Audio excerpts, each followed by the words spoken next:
Assalamualaikum warahmatullahi wabarakatuh. Alhamdulillahirabbil alamin wassalatu wassalamu ala asrofil anbiya'i wal mursalin wa ala alihi wa sahbihi ajma'in. Para sahabat Sayyidul Tutor yang dirahmati Allah Subhanahu wa taala. Alhamdulillahirabbil alamin. Di kesempatan kali ini kita masih dapat berjumpa di dalam channel Samil Tikus Sunnah, yaitu channel yang mengedukatif untuk kita semua, untuk sama-sama hijamah, yaitu bekam dan ruqyah, serta minum, mengkonsumsi obat-obatan herbal, ya, baik herbal ilahiyah maupun herbal daripada HNI, yang mungkin kalian sudah pernah menjumpai, ya, produk-produk ini Halal Network International atau Halal Network Indonesia, ya, yang mana setelah kami sebutkan, ya, di beberapa kesempatan kita selalu menggunakan herbal-herbal daripada HNI, khususnya herbal sinergi yang selalu kita gunakan di rumah sebagai obat-obatan yang multifungsi. Nah, para sahabat Samil Tutor, materi-materi dakwah yang kami sampaikan di sini berkaitan dengan sebuah kajian-kajian daripada Al-Ustadz yang ternama, Al-Ustadz yang bisa dipertanggungjawabkan apa yang disampaikan. Dan Abu Samil Tutor bukanlah seorang ustadz. Di sini kita hanya menyampaikan, ya, menyampaikan kembali, menyampaikan ulang kepada Anda semua, ya, agar kita sama-sama belajar.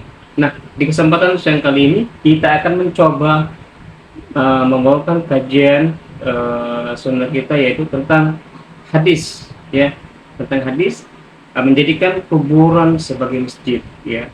Hadis larangan menjadikan kuburan sebagai masjid. Jadi tema kita kajian hadis hari ini adalah jangan sampai kubur menjadi masjid dan rumah menjadi kuburan, ya.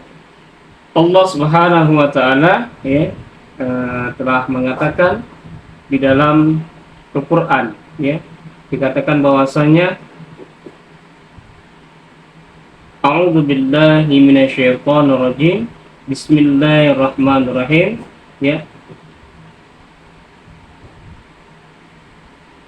Wal 'asri innal insana lafi khusrin illal ladzina amanu wa 'amilus solihati wa tawassaw bil haqqi wa tawassaw bis sabri, ya, di mana kita harus saling mengingatkan dan saling menasihati satu sama lain agar jangan sampai kita terjebak dalam sebuah kemaksiatan dalam bentuk tauhid kepada Allah Subhanahu wa taala, yang sampai kita menjadikan kuburan sebagai tempat untuk kita mencari barokah, karena kuburan tidak bisa mendatangkan sebuah barokah, ya.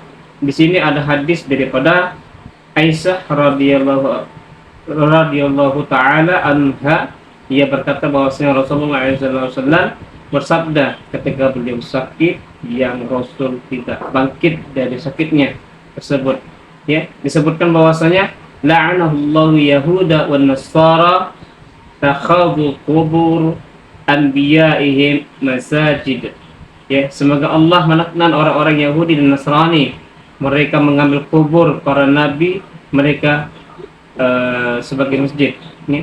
Aisyah radhiyallahu anha berkata, walau lazalika ubriza qabruhu khaira annahu khusiya an yutaghadha masjidah ghaira annahu khusiya ay yutaghadha masjidah.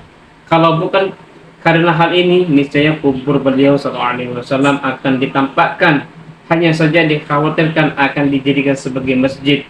Hadis riwayat Bukhari dan Muslim, ya. Perkataan Aisyah ini, ya, menunjukkan bahwasanya sebab di mana Nabi sallallahu alaihi wasallam dimakamkan di rumah beliau adalah menutup pintu kemudaratan, di mana tertutuplah pintu orang yang ingin membangun masjid di kuburnya Nabi Muhammad sallallahu alaihi wasallam, ya. Rasulullah sallallahu alaihi wasallam bersabda, "Qatallahu Yahuda, ya, taghadu qubura anbiya'ihim masajid. Semoga Allah memerangi orang-orang Yahudi karena mereka menjadikan kubur para nabi mereka sebagai masjid. Hadis riwayat Bukhari dan Muslim. Dari Aisyah radhiallahu, ya, dari Aisyah dan Ibnu Abbas, ya, semoga Allah meridai mereka, bahwasanya Rasulullah SAW mengatakan dalam sabdanya, la'natullahi 'alal yahudi wan nasara taghadu qubur anbiya'ihim masajid. Ya. Semoga Allah melaknat orang-orang atau kaum Yahudi dan Nasrani, mereka menjadikan kubur-kubur para nabi mereka sebagai masjid. Aisyah kemudian berkata, Rasul memberikan peringatan jangan sampai melakukan apa yang mereka perbuat. Hadis riwayat Bukhari. Ya. Al-Hafiz Ibnu Hajar berkata bahwa seakan-akan Nabi SAW ya tahu bahwa beliau akan meninggal dari sakit itu. Beliau khawatir kuburnya akan diagung-agungkan sebagaimana dilakukan oleh orang sebelum beliau.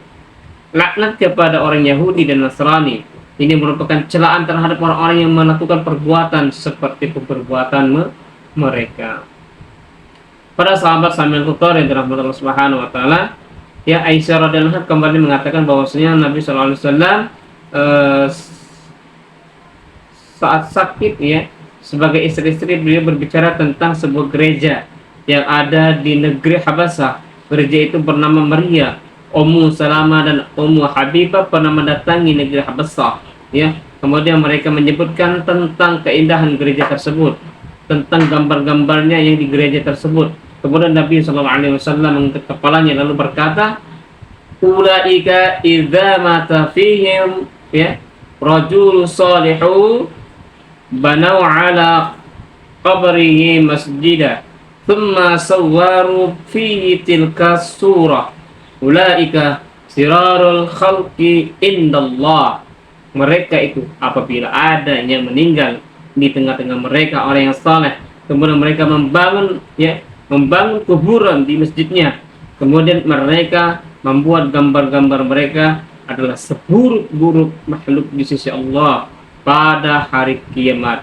Hadis riwayat Bukhari dan Muslim. Nah, para sahabat sambil tutor yang dirahmati Allah Subhanahu wa taala, jangan sampai kita jadikan kuburan sebagai masjid, ya. Karena di sini, ya, ada riwayat dari Muslim, alla wa inna man kana qablakum kanu yattakhiduna qubur anbiya'ihim wa salihin masajida ala fala tattakhidhu, ya, kubura masajida inni anhaakum an dzalik. Katakanlah orang-orang yang sebelum kalian itu menjadikan kubur para nabi dan orang-orang yang saleh mereka sebagai masjid. Ketahuilah, janganlah kalian menjadikan kubur-kuburan sebagai masjid. Sesungguhnya aku melarang kalian dari hal tersebut. Ya, mudah-mudahan materi yang sangat singkat ini yang bisa kami berikan ada pembelajaran yang bisa kita ambil. Jadi jangan sekali lagi kita mendatangi kubur-kuburan orang-orang yang terdahulu untuk kita agung-agungkan dan kita jadikan masjid, beramai-ramai berzikir di sana. Ini dilarang. Sudah banyak hadis yang sudah saya sampaikan. Mudah-mudahan bermanfaat. Lebih dan kurangnya, saya akhiri. Wassalamualaikum warahmatullahi wabarakatuh.